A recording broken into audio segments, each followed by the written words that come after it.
কুকর্মের কারণে সমস্ত সব সাধন ভ্রষ্ট হয়ে যাচ্ছে। রাস্তা যদি ভালো হয়, খুব মন দিয়ে শুনবে, রাস্তা যদি ভালো হয় তাহলে কি হয় বলে পথে চলতে কষ্ট কম হয়। তুমি এখান থেকে ঘাটাল যাবে, রাস্তা ভালো আছে, 15 মিনিটে পৌঁছে যাবে, তাই তো? আধা ঘন্টায় পৌঁছে যাবে। সে জায়গায় যদি রাস্তায় যদি জায়গায় জায়গায় যদি গর্ত হয় তাহলে কি হবে? সেই 15 মিনিটের রাস্তা যেতে 2 ঘন্টাও পৌঁছাতে পারবে না। তদ্রূপ হলো এই অনাচার, ব্যভিচার, কুকর্ম ইত্যাদি করে তুমি যতই হরিনাম করো, সেই হরিনাম করলেও তোমার সহজে উদ্ধার হবে না। মনে রাখবে, তুমি সকাল থেকে রাত পর্যন্ত হরিনাম করছো, খুব মহারাজ জপ করছো, খুব কীর্তন করছো, আর মাঝখানে গিয়ে তুমি জীব হত্যা করে চলে আসলে, মাথা মুন্ড খেয়ে চলে আসলে, আর ভাববে তোমার উদ্ধার হবে, সেটা কখনোই সম্ভব নয়। মনে রাখবে, কাজল কি কোঠরি পে कैसहू शयान हो जाए। आइए महाराज जी, আসুন আসুন। काजल की कोठरी पे कैसहू शयान हो जाए, एक लीक काजल की लागी है पे लागी। তুমি কয়লার খনির মধ্যে যাবে, কাজলের ঘরের মধ্যে যাবে, সেখানে কিছু না কিছু একটু হলেও কালি তোমার গায়ে লাগবেই লাগবে। তদ্রূপ হলো এই বিষয়ের মধ্যে তুমি অপরাধ কর্ম করবে আর তুমি ভাববে যে আমি পাপ থেকে বেঁচে থাকবো, সম্ভবই নয়। यद्दर्शनं च विनिहन्त शुभानि सद्य श्रेयस्तनोति भवदुःखदवार्दितानां निःशेष शेष मुखगीत कथैकपाना प्रेम प्रकाश कृतये शरणं नमः। সাধুদের হৃদয়ে, ভক্তদের হৃদয়ে গোবিন্দের বাস, আর সেই ভক্তদের সাধুদের দর্শনই হলো সমস্ত পাপের নাশ। প্রেম সে বলো। তা কলিযুগের মধ্যে কি হচ্ছে? কুকর্ম, অনাচার, ব্যভিচার। অনেকে বলে বলে মহারাজজি ভাগবত সপ্তাহ জ্ঞানযজ্ঞ করানো হলো, ভাগবত পাঠ করিও কেন তার ফল পাওয়া যায় না? বলে বিপ্রৈর ভাগবতী বার্তা গেহে গেহে জনে জনে কারিতা কণলোভেন কথা সারস্তগত। ভাগবত করা, ভাগবত পাঠ করা, এগুলো ব্রাহ্মণদের কাজ ছিল। এখন ব্রাহ্মণদের কর্ম, বিপ্রকর্ম যখন দ্বিজাতীয় ব্রাহ্মণের অতিরিক্ত অন্যান্য সবাই আরম্ভ করে দিয়েছে, আর শুধু তাই নয়, কারিতা কণ লোভে না, শুধুমাত্র অর্থের জন্য, টাকার জন্য, পয়সার জন্য তারা পাঠ যখন করে বেড়াচ্ছে, গেহে গেহে জনে জনে, ঘরে ঘরে, জায়গায় জায়গায়, তার জন্য কি হচ্ছে বলে কথা সারস্তগত।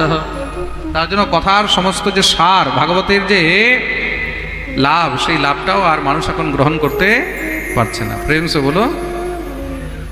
अत्यग्रभूरि कर्माणो नास्तिकारो रवा जनाः तेऽपि तिष्ठन्ति तीर्थेषु तीर्थसारस्ततो गतः। তীর্থের মধ্যে এখন অনাচারী, ব্যভিচারী, কামী, কুটিল ব্যক্তিরা এত ঢুকে গেছে, যেই কারণে তীর্থেরও আস্তে আস্তে কিন্তু সমস্ত সার নষ্ট হয়ে যাচ্ছে। কাম ক্রোধ মহালোভ তৃষ্ণা ব্যাকুল চেতসঃ তেऽপি তিষ্ঠন্তি তপসি তপঃ সারস্ততো গতঃ। মানুষ তপস্যা করলে, সাধনা করলেও তার ফল পায় না। কেন? তাদের মন শান্ত নেই, মন শুদ্ধ নেই। এদিকে ভজন করছে আর এদিকে কাউকে গালি দিচ্ছে, মনের মধ্যে কার প্রতি হিংসা ভরা রয়েছে, কার প্রতি বিদ্বেষ ভরা রয়েছে, ঈর্ষা ভরা রয়েছে। আমি নিজেই দেখেছি অনেক সময় অনেক বৈষ্ণবজনই তিলক আছে, মালা আছে, ভজন করছে, জপ করছে, জপ করতে করতে পরনিন্দা, পরচর্চা শুরু হয়ে গেছে। এদিকে জপ চলছে, হরে কৃষ্ণ হরে কৃষ্ণ কৃষ্ণ কৃষ্ণ, আর দিদি আরে ও মহা বাজে লোক, মা এমন লোক, এই ফালতু লোক, এই করেছে, ওই করেছে। মনে হয় এ মনুষ্যানাম কারণম বন্ধ মোক্ষেয়। ভজন করলে যদি সবার উদ্ধার হয়ে যায় তাহলে এটা বহুত সহজ হয়ে যেত। তাহলে সংসারের মধ্যে, নরকের মধ্যে আর কারোর ডিউটি থাকতো না, নরক ফ্রি হয়ে যেত কলিযুগে। প্রেম সে বলো। কিন্তু কলিযুগের মধ্যে, কলিযুগের জীব সব থেকে বেশি নরকে যায়। কেন যায়? বলে হরিনাম করেও, বলে হরিনাম করেও যায়। কেন যায়? তার কারণই হলো একমাত্র এটা, যে হরিনাম করবে, কিন্তু হরিনাম করার সঙ্গে সঙ্গে সমস্ত সব অধর্ম আচরণও করে যাবে। তার জন্য এই হরিনাম করেও তাদের কোনো লাভ হয় না। তুমি হরিনাম করো, মন যদি নির্মল না হয় তাহলে সেই নামেরও কোনো লাভ হয় না। প্রেম সে বলো। মনকে নির্বিকার রাখা, নিন্দা চর্চা থেকে মুক্ত রাখা, এটা কিন্তু বহুত কঠিন বিষয়। আজকের যুগে এটাই হলো সব থেকে কঠিন।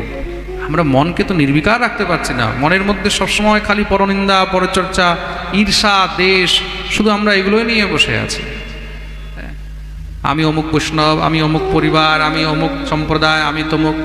নহি বৈষ্ণবতা কুত্র সম্প্রদায় পুরঃসরা এবং প্রলয়তাম প্রাপ্তোপস্থ সারঃ স্থলে স্থলে।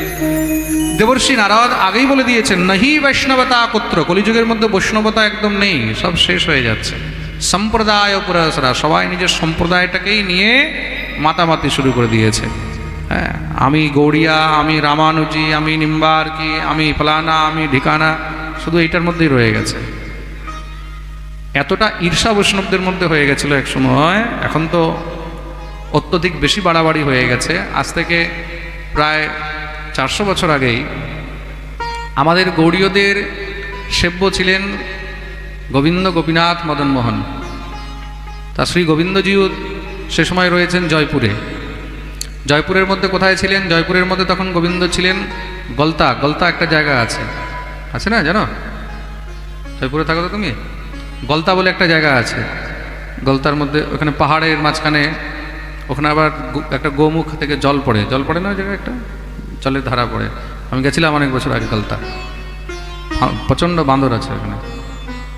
গলতা বলে একটি জায়গা আছে জয়পুরের কাছে, সেই গলতার মধ্যে সেখানে শ্রী রাধা গোবিন্দজিও বিদ্যমান ছিলেন। তখন সেখানে সেবা হতো। তা সমস্ত অন্যান্য সম্প্রদায়ের লোকরা আমাদের গৌড়ীয় সম্প্রদায়ের আচার্যদেরকে, গৌড়ীয় সম্প্রদায়ের সেবকদেরকে ওখান থেকে সব তাড়িয়ে দিয়েছে, বিতাড়িত করে দিয়েছে। বলে তোমাদের কিসের অধিকার সেবার? সেবার কোনো অধিকার নেই। তারা সব যখন এবার প্রতিবাদ আরম্ভ করেছে, বলে সেবার অধিকার কোথায় দেখাও তোমাদের? কি সম্প্রদায় তোমাদের? সম্প্রদায়ের ভাষ্য কোথায় তোমাদের? আজকাল যারা নানা রকম সম্প্রদায় নিয়ে ঘুরে বেড়াচ্ছে, এরা এটাই জানে না যে সম্প্রদায়ের একটা ভাষ্য হয়। প্রত্যেক সম্প্রদায়ের একটি ভাষ্য হয় ব্রহ্মসূত্রের উপরে। সেই ভাষ্য রচনা করা হয়েছে। যেরকম নিম্বার্ক সম্প্রদায়ের ভাষ্য রয়েছে, শ্রী সম্প্রদায়ের ভাষ্য রয়েছে, মধ্যাচার্যের সম্প্রদায়। যদ্যপি আমাদের গৌড়িয়াদেরকে শ্রীমান মাধ্য অনুযায়ী মাধ্য আনুগত্য বলা হয়, কিন্তু তবুও শ্রী চৈতন্য মহাপ্রভুর পরবর্তীকালে কিছুটা এটার মধ্যে পরিবর্তন হয়েছে। মাধ্য মতে আমরা দ্বৈতবাদী ছিলাম, কিন্তু মহাপ্রভুর পরে এটা অচিন্ত ভেদাভেদ তত্ত্বে চলে এসেছে। অচিন্ত ভেদাভেদ তত্ত্বের কোনো ভাষ্য ছিল না। তখন গিয়ে তৎকালীন সমস্ত সব বিদ্বানগণ শ্রীধাম বৃন্দাবনস্থ শ্রী কৃষ্ণদাস কবিরাজ গোস্বামী কাজে এসে উপস্থিত হলেন। তিনি তখন সমস্ত সব বিদ্বানদের মধ্যে শিরোমণি। তার চরণে প্রার্থনা করা হলো যে আমাদের সম্প্রদায় গৌড়িয়াদের স্থিতি কোথায়? সম্প্রদায়ে যদি ভাষ্যই না থাকে, তাহলে সেটাকে সম্প্রদায় নয়, সেটাকে অপসম্প্রদায় বলা হয়। কি বলা হয়?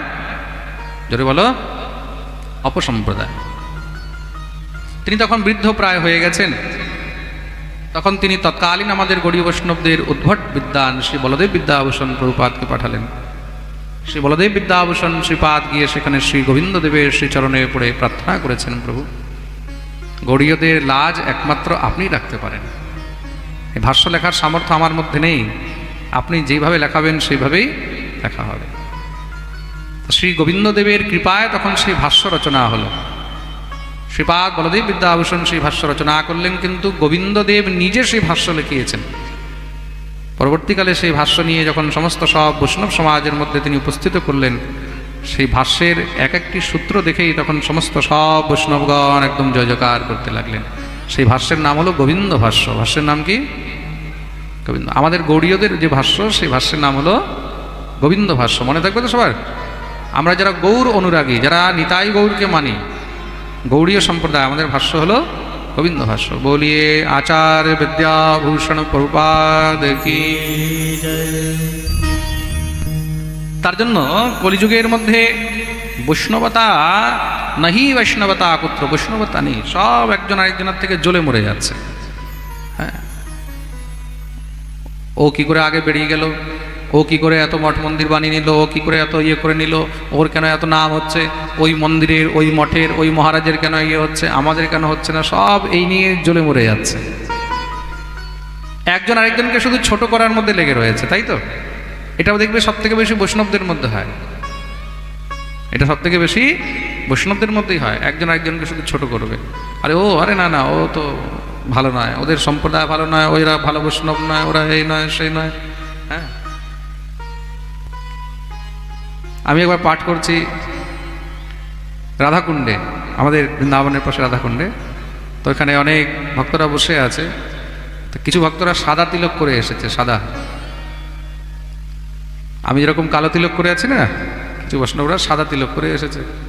তা যারা কালো তিলক করে বসেছিল ওরা ওদেরকে একটা সাইডে করে দিয়েছে, তোমরা এই সাইডে বসো। আমি ওখানে পাঠের মধ্যেই চমকে গেছি, কি তাহলে ওকে সাইডে কেন সরালে? বলে না না, আমরা তো সব কালো তিলক বৈষ্ণব, ওরা সাদা তিলক, তা আমাদের মধ্যে কি করে বসবে? আমি বললাম আচ্ছা, তা কালো তিলক আর সাদা তিলকের মধ্যে কি ডিফারেন্স? না, কালো তিলক যারা করে তাদেরকে বলে এরা নাকি একটু উচ্চাঙ্গের বৈষ্ণব, এটা একটু উচ্চকোটির বৈষ্ণব, আর সাদা তিলক নাকি একটুখানি হ্যাঁ তার থেকে নিচে। এইসব কোথা থেকে পাগলামির কথা তোমরা বের করে নিয়েছো? না না, অনেক বৈষ্ণবরা বলে, এসব মূর্খতার কথায় কখনো ধ্যান দেবে না, সব পাগলের প্রলাপ। না সাদা তিলক বড় না কালো তিলক বড়, সাদা তিলক যেমন কালো তিলকও তেমন, কোনো পার্থক্য নেই। মনে রাখবে, তিলকের বিধান শাস্ত্রের মধ্যে গোপীচন্দনের দেওয়াই রয়েছে। এই যারা সাদা তিলক করে গোপীচন্দনের এটা শাস্ত্রের মধ্যে বর্ণন রয়েছে। সাদা তিলক করলে কেউ ছোট হয়ে গেল, বা কালো তিলক করলে কেউ বড় হয়ে গেল, বা কালো তিলক করলে ছোট হয়ে গেল সাদা তিলক। আবার অনেক জায়গায় যারা সাদা তিলক করে ওরা আবার অনেক জায়গায় যারা কালো তিলক করে ওদেরকে ছোট বলে। এরা এরা এরা কালো তিলক করে, এরা একটু ছোট বৈষ্ণব, আমাদের থেকে এরা নিচু বৈষ্ণব। ওরে বৈষ্ণব আবার ছোট বড় হয়? বিচার করে দেখো আমাদের বৈষ্ণব সমাজ এখন কোথায় যাচ্ছে। এই যে তুলসীর পাতা, তুলসীর পাতা যদি একটা ছোট হয় একটা বড় হয়, তার মধ্যে কি কোনো পাতার মহিমা কম হয়ে যাবে?